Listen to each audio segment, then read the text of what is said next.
So I was casually watching anime one day, specifically Black Clover, and during so, a few important words were spoken near the start. I'll follow in your footsteps and become the Wizard King! And that reminded me of a certain character. From now on, I'm gonna work my butt off to become Hokage!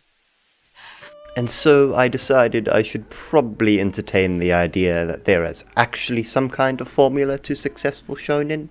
When the idea first entered my head, the very first thing I had to ask was, what is a widely popular and successful anime that I could use as a baseline? Yep, you got it. It's Naruto. And with that, we will need a list of things that our anime should probably need to be good. So, if we go through all the different aspects of Naruto and Black Clover, we will surely discover that they both have underdog protagonists, they both have a very big goal, they both have pretty unwavering resolve, they have strong, very serious rivals, their training instructors always seem impossible to defeat. So, Black Clover checks all of the boxes. And that could prove it's the ultimate formula, but I do have more to do for this to be proven, because, you know, scientific method. Let's make this a science videos, boys. Picking the shows that we should probably apply to, it's pretty simple. You just gotta pick the biggest shonen anime that are around, and that would probably be Dragon Ball, Demon Slayer, and JJK. So, starting at the top of the list with Dragon Ball, the show rarely does not have an underdog protagonist at all. I mean, there was that one time where Vegeta thought he was very superior on Planet Namek, but that doesn't really count.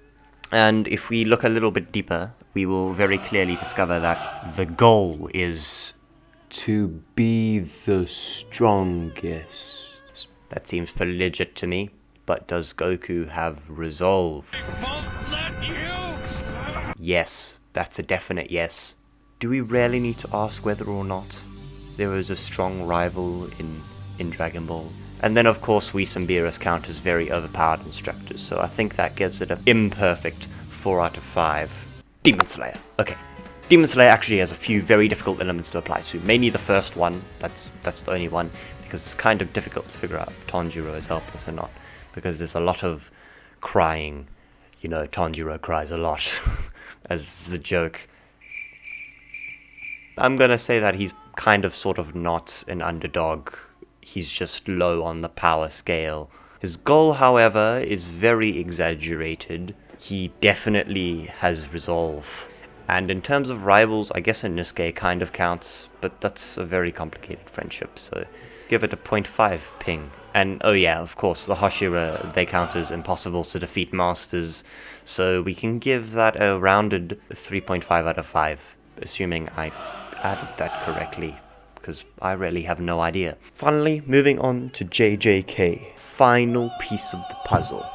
So, Itadori is interesting. He seems pretty strong from the get-go, so I guess we can take that out of the equation anyways. Their goal is to get all 20 of Sukuna fingers, which isn't completely outlandish, but it's still pretty exaggerated, especially in the beginning when they make it seem as if Itadori will not be able to handle even one of the fingers, of which he does. So perhaps it is not as outlandish as we originally thought.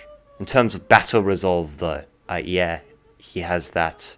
Let's be real. There aren't any like very standout moments that I remember. Bear in mind it has actually been a couple of months, maybe 6 months at this point since I watched JJK, so I can't actually remember a lot of details from it. I don't know. It just, nothing really stuck out to me in that regard. Anyways, the instructors, well, Gojo is one of the strongest characters in the universe. So yeah. That works. That gives us another 3 out of 5-ish. 3 pings, please. Thank you. Okay, so after our extensive analysis by all our scientists and researchers, we can conclude that reaching a minimum of 3 requirements will allow you to ascend and go further beyond. But it is rarely 4 or more that will secure you into the future. So, there you have it, the secret to shonen anime in 5 steps. But hey, that's just a theory, And I realize every YouTuber has used this joke once. So do the subscribes and I'll see you next time. Thank you for watching.